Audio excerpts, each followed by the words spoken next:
You're welcome back to the conversation on News Central Television.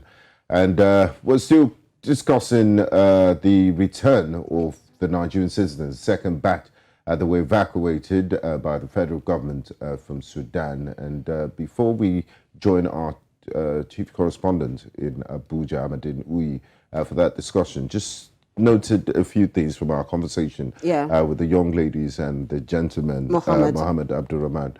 Quite a harrowing experience for anyone to go through. Very harrowing. I mean, if you look at the three accounts from the two ladies and then the man, they were all happy to be back. He said he had never witnessed something like that. I know I read something online. He said, you only see this in movies, but you're in your house and then a war happens. And then he also mentioned different things about not eating, for not having food for about 7 days, of which the federal government did not provide anything for them. And they had to buy food. I mean, those were very, just like you said, harrowing experiences. And I wonder why that would happen and why they actually had to even pay to get into the buses. Because the federal government, I think there was a lot of uproar with the amount that was paid for the buses to evacuate these people. And then you have a situation where you don't have enough buses, and some people allegedly pay to get on the buses. And also, I'm happy that the federal government is making provisions, and I hope there will be follow-up consultancy because of the mental health and the shock and psychological trauma that these students would have gone through. So at the airport there, Marvelous did tell us that their officials, medical officials, are talking to these people, you know, offering some type of counseling and to make them, in case they're suffering from post-traumatic stress disorder, to help them cope and also follow up on their mental health. So great initiative there by the federal government. But let's join Abuja Bureau Chief, Ahmadin Uyi. Good evening to you, Ahmadin. Good evening. Yes, Ahmadin, can you give us the latest reports coming out of the Nnamdi Azikwe International Airport? Are we expecting more returnees, and what's the situation on ground? Okay, I would like to start with the current returnees.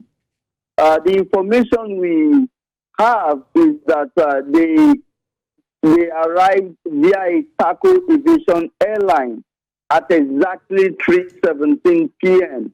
And we are comprised of mostly female and students. We hear there are about 130 in number. Now, earlier in the day, we also heard that other airlines are en route to Nigeria, an Aswan Airline and another private airline for which we could not get the name. But let's also understand how the evacuation is done. There are several convergence points. Like the returnees that just arrived today, they came from Port Sudan, which is separated by a sea from Jeddah, Saudi Arabia. That is one convergence point.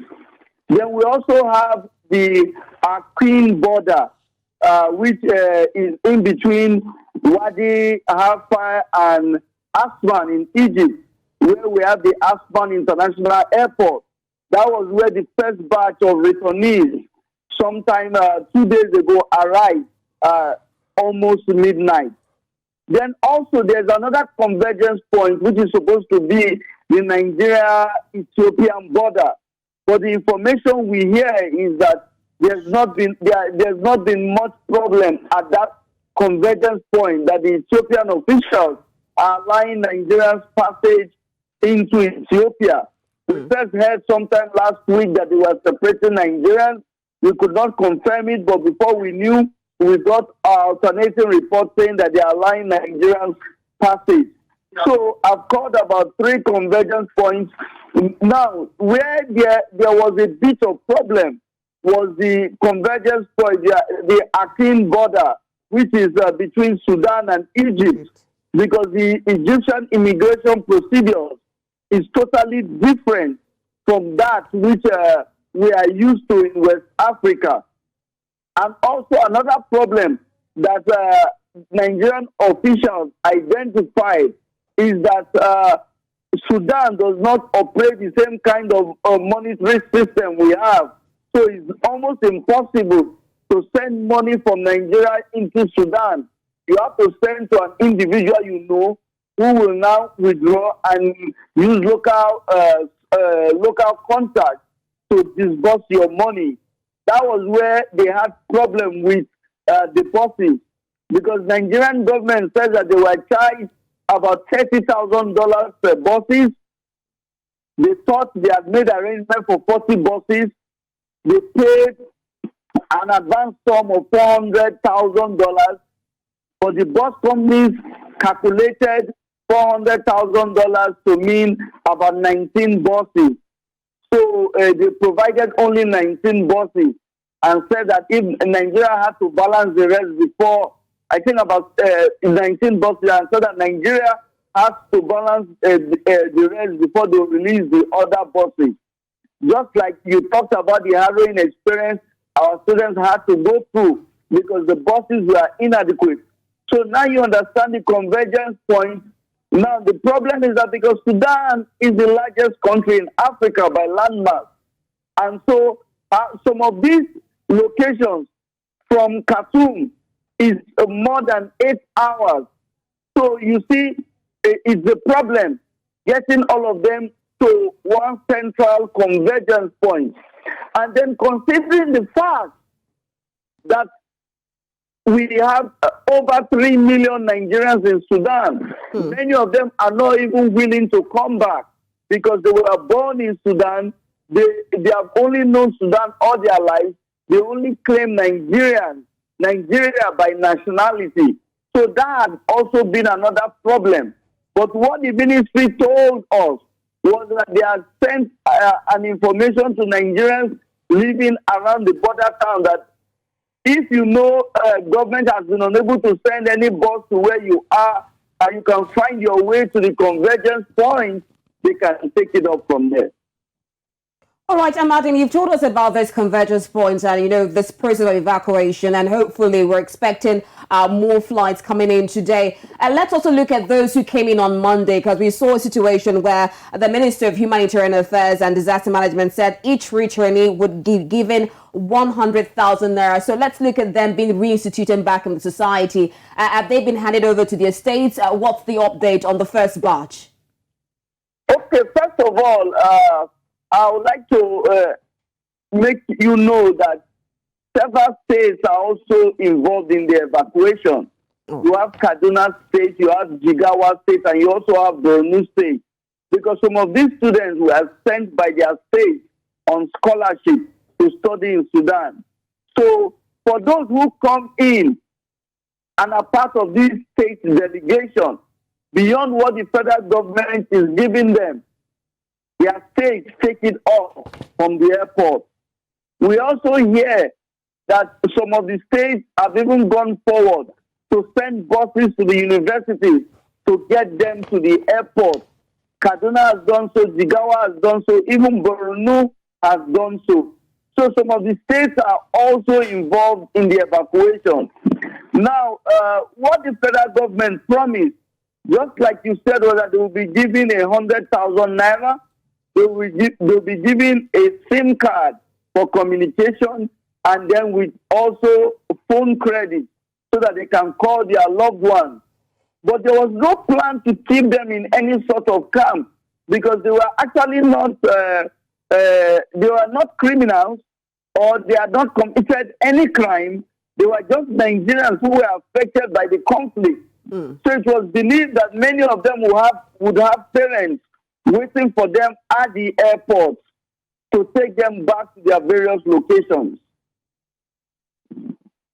Now, thank you, Nnamdi, for that update. Now, what's the federal government saying about the process? What's the latest communication coming from then? And when do we expect to get all willing citizens? Because you did mention the fact that Sudan has a high diaspora, Nigerian diaspora. Not everyone will be willing to return home. When do we hope to complete this exercise, and what's the communication from the Ministry of Foreign Affairs and the federal government with regards to this ongoing operation? Okay, the information we have received before now is that as of last Sunday, about 5,500 had indicated interest. And like I said, because apart from those who were in universities, some are in the towns surrounding Khartoum. Some are in Khartoum, the capital of Sudan, where the epicenter of the crisis and the war. And where some were in several villages and local communities. So what government tries to tell us is that they could not set a date for an end to the exercise. That as more Nigerians come in, indicate their interest, more arrangements will be made. The only arrangement the government has confirmed, which concerned the buses, was that sometime last week, about $1.2 million was sent to hire 40 buses at the rate of $30,000 per bus. Then I know that the Nigerian consular staff in Egypt have been very involved, because as of yesterday, when more people got to the border, the Nigerian consular staff had to send information that they will go to that location to try to clear them. Because the Egyptian immigration rule says that for you, first of all, to get entry into Egypt, you have to first get your passport stamped at about $7. Then the Egyptian authorities have to give you a visa. Now, I know that at the point of the Nigerian government trying to intervene in the issue, they waived some of these clauses. But there were some they mandated that the Nigerian embassy had to pay. Right now, there are about 4 agencies as part of the evacuation committee. We have the Ministry of Humanitarian Affairs and Disaster Management. We have the Ministry of Foreign Affairs. We have the Nigeria Emergency Management Agency, NEMA. And we also have the Nigerians in Diaspora Commission, NiDCOM. These are the 4 principal lead agencies that are saddled with this responsibility. Why the Ministry of Foreign Affairs takes charge of consular negotiations and discussions? Because the Ministry of Humanitarian Affairs, which has NEMA under it, is the agency that has funds. They are part of the evacuation process, because most of these funds which are being released for evacuation are emergency management funds, which only the Ministry of Humanitarian Affairs and NEMA has custody of. All right, thank you so much, Amadini. I mean, you've given us a lot of updates, and we do hope that this hitches at the experience. You talk about the money, talking about the buses, because we had a lot of evacuees talk about them having to pay to go into these buses. We do not have such a thing occur in future or further evacuations. Thank you so much, Amadini, for the updates. Thank you, Amadini. Thank you very much.